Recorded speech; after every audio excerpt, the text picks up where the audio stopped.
Don't cry.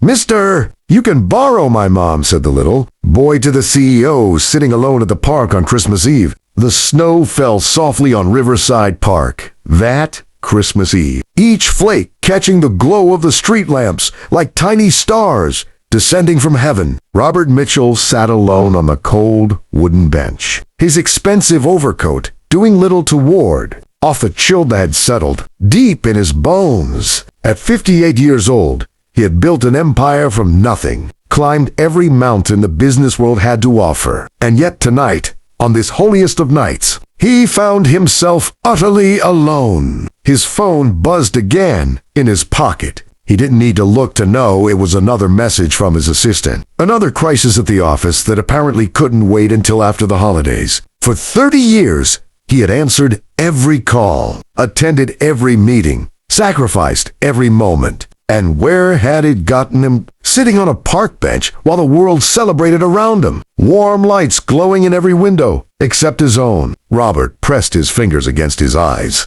feeling the hot sting of tears he hadn't allowed himself to shed in decades. The dam was breaking, and he was too tired to hold it back anymore. His shoulders began to shake, and a sound escaped his throat that he barely recognized as his own voice. "Don't cry, Mr." The small voice cut through his grief like a bell. Robert looked up, hastily wiping his eyes, to see a little boy standing before him. The child couldn't have been more than 4 years old, bundled in a bright red winter coat and wearing a brown knit hat with little bare ears on top. His cheeks were rosy from the cold, and in his small hands he clutched a cup of hot chocolate and a wrapped present. "I'm sorry," Robert managed, his voice rough. "I didn't mean to." "It's okay to be sad," the boy said with a solemn wisdom that sometimes comes from the very young. "My mommy says everybody gets sad sometimes, even grown-up." Robert found himself looking into the child's eyes,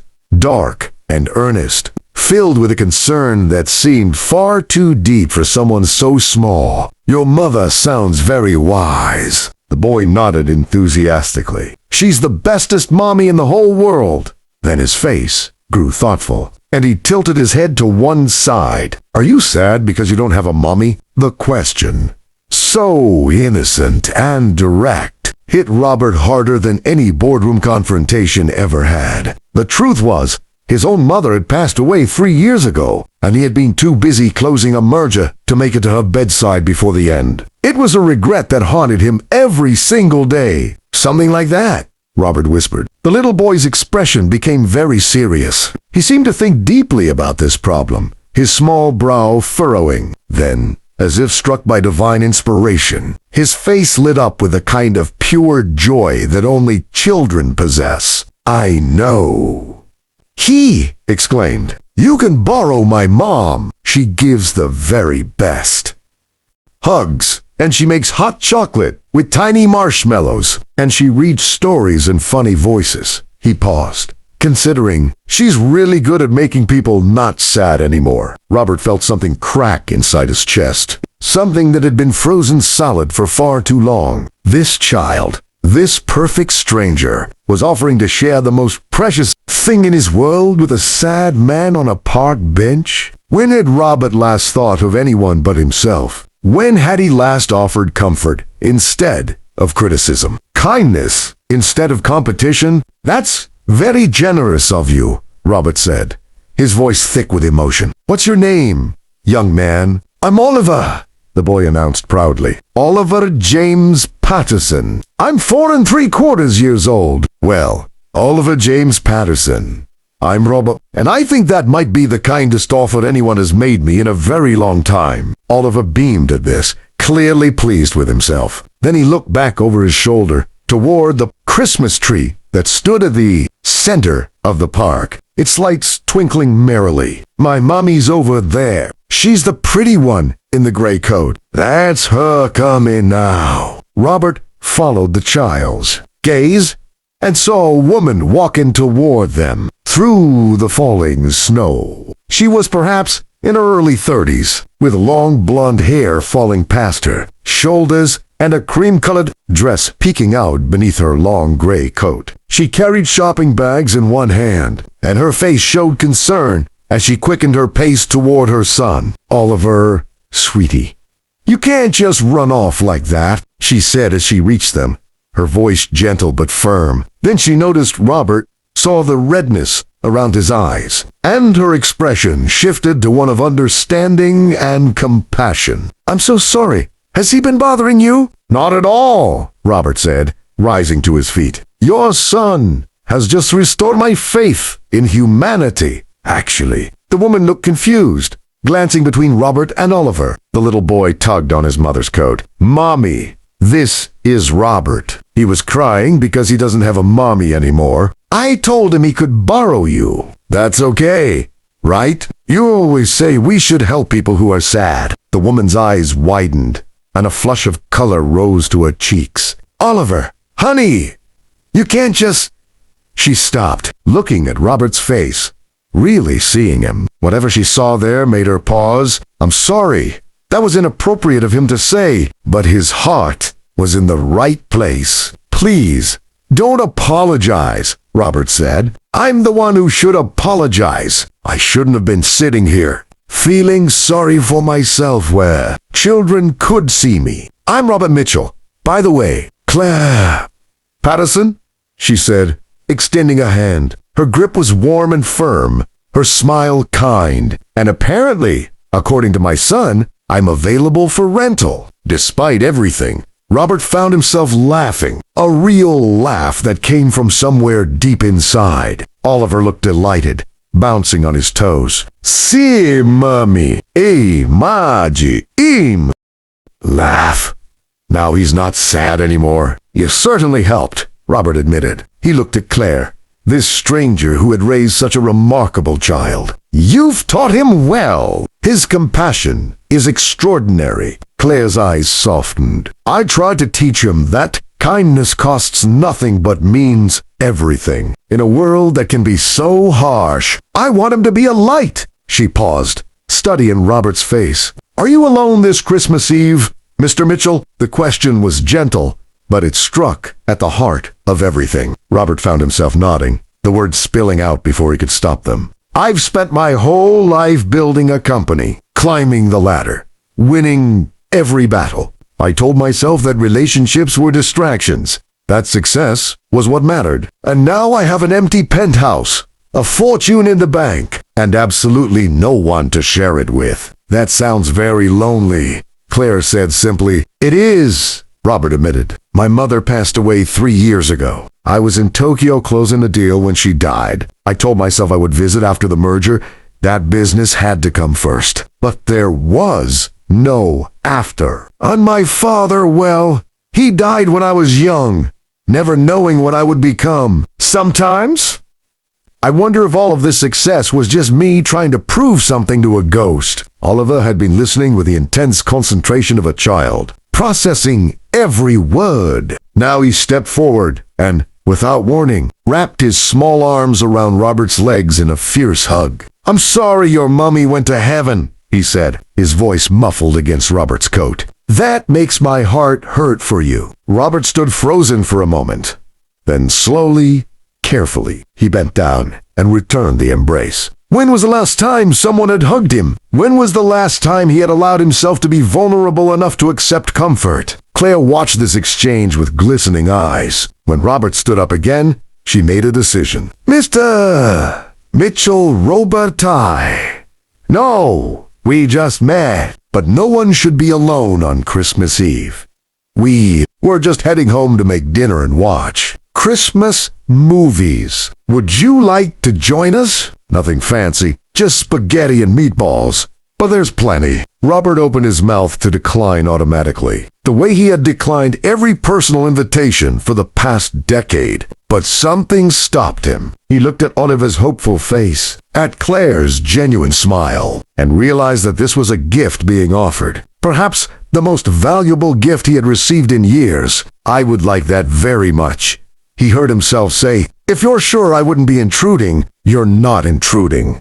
Claire assured him. "You're accepting an invitation. There's a difference." They walked together through the snowy park, Oliver between them, chattering happily about Santa Claus and reindeer and the cookies they would leave out before bed. Robert carried Claire's shopping bags, an old-fashioned gesture that made her smile. The apartment was a modest walk-up, in an older building, the kind Robert would have dismissed without a thought in his business life. But as Claire unlocked the door and they stepped inside, Robert felt something he hadn't experienced in his cold, modern penthouse in years. She felt warmth. Not just the heat from the radiator, but the warmth of a home filled with love. The apartment was small, but cozy, decorated with handmade ornaments and children's drawings. A modest Christmas tree stood in the corner, its lights casting a soft glow over everything. Photographs covered every surface, capturing moments of joy and laughter in ordinary life. "Make yourself comfortable,"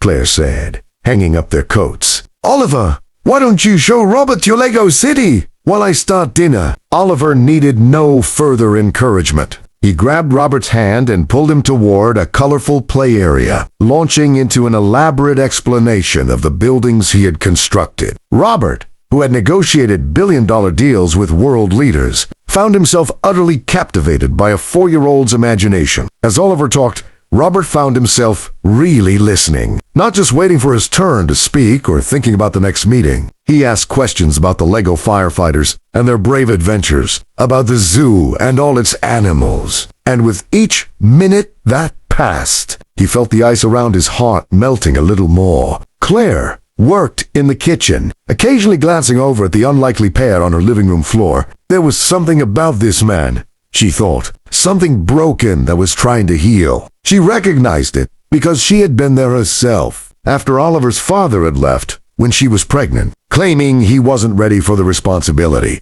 Claire had rebuilt her life from the ground up. She knew what it meant to be alone, and she knew what it meant to choose joy anyway. Dinner was a lively affair. Oliver insisted that Robert sit next to him, and throughout the meal, he kept up a steady stream of conversation. Claire told stories from her work as a teacher, and Robert found himself sharing memories from his own childhood, memories he had buried under years of corporate achievement. "My mother used to make spaghetti every Sunday," Robert said quietly, twirling his fork. "She would spend all afternoon on the sauce, and the whole house would smell like garlic and basil. I haven't thought about that in years." "What else did she make?" Claire asked gently. "Apple pie," Robert said, and his voice cracked slightly. "She made the best apple pie. Every fall, we would go to the orchard together, and she would let me pick the apples. I would always pick too many, and she would laugh and say that I had my father's ambitious eyes." "She sounds wonderful," Claire said. "She was," Robert whispered, "and I let work steal the last years I could have had with her." "What kind of son does that?" Oliver had been listening carefully, his young mind working. "Were you being a bad son?"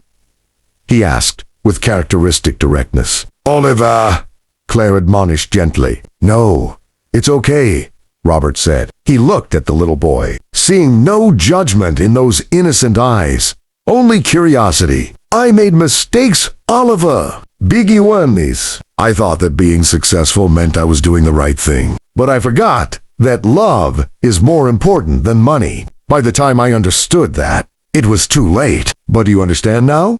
Oliver said, as if this solved everything. "So now you can do better." Out of the mouths of babes, Robert thought. This child had just articulated what a dozen therapists had failed to make him see. It wasn't too late. He was still alive, still capable of change, still able to choose a different path. After dinner, they settled on the couch to watch a Christmas movie. Oliver curled up against Robert's side as naturally as if they had known each other forever, and Claire sat on the other side with a cup of tea. As the movie played, Robert felt something he hadn't felt in decades.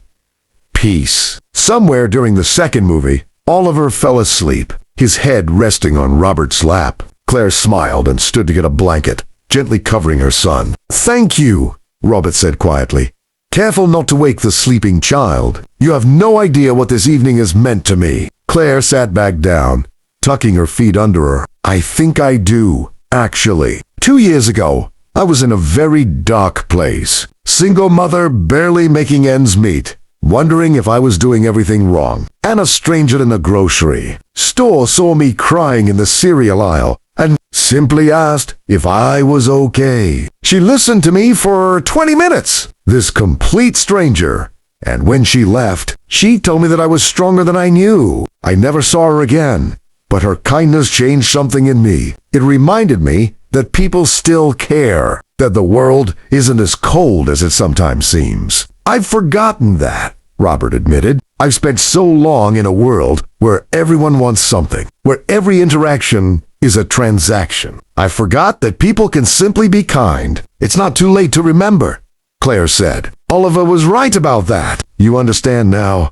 so now you can do better." They sat in comfortable silence for a while, watching the lights on the Christmas tree blink on and off. Finally, Robert spoke again, his voice barely above a whisper. "I have money," he said. "More money than I could spend in 10 lifetimes. But I can't remember the last time I felt as wealthy as I do right now. Sitting on this couch with a sleeping child and a new friend." Claire reached over and squeezed his hand. "That's because you're measuring with the right currency now." When Oliver woke, an hour later, Claire insisted that Robert stay for cookies and hot chocolate before he left. They sat at the small kitchen table, the little boy describing his Christmas wish list with the enthusiasm only a child can muster. Robert listened and found himself mentally making notes, wondering if perhaps he might arrange for a few of those wishes to come true. As the clock struck 11, Robert knew he should go. He stood reluctantly, not wanting this magical evening to end, but knowing that he had already imposed enough on their hospitality. "Thank you,"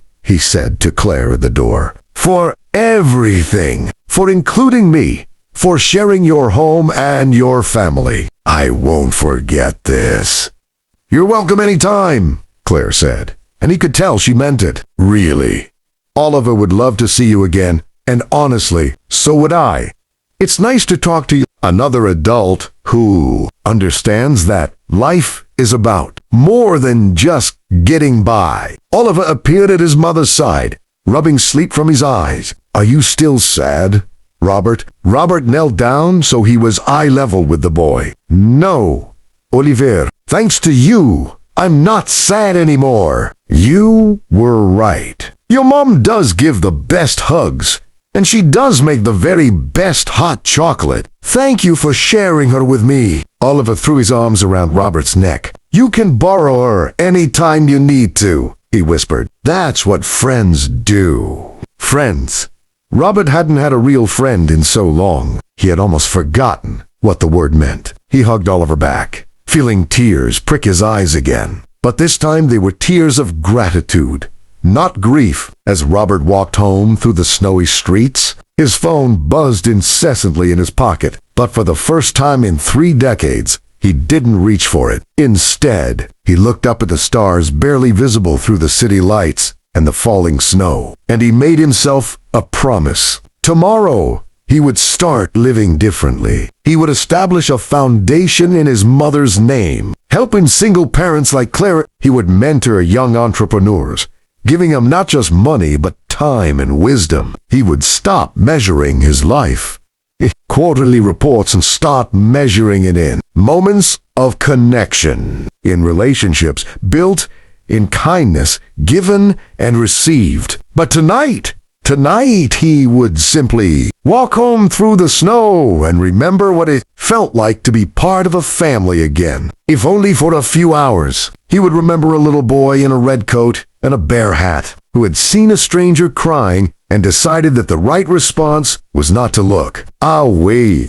but to offer what he treasured most. "Don't cry, Mr. You can borrow my mom." 6 words that had changed everything. 6 words that had reminded a lonely man that there was still time, still hope, still a chance to build the life that mattered. Robert looked back once at the apartment building, seeing the lights still on in Claire's window. He smiled, waving, even though he knew they couldn't see him. Then he turned toward home, his heart fuller than it had been in years, ready to wake up on Christmas morning, not as a solitary CEO, but as a man who had been given a second chance, and it had all started with a child's simple act of compassion on a snowy Christmas Eve. The greatest gifts, Robert realized, are not the ones we buy. They are the ones we give from our hearts. If this story touched your heart, please take a moment to like, share, and subscribe for more stories of kindness and human connection. Leave a comment below and tell us about a time when a stranger's kindness changed your day. Your story might inspire someone else who needs to hear it.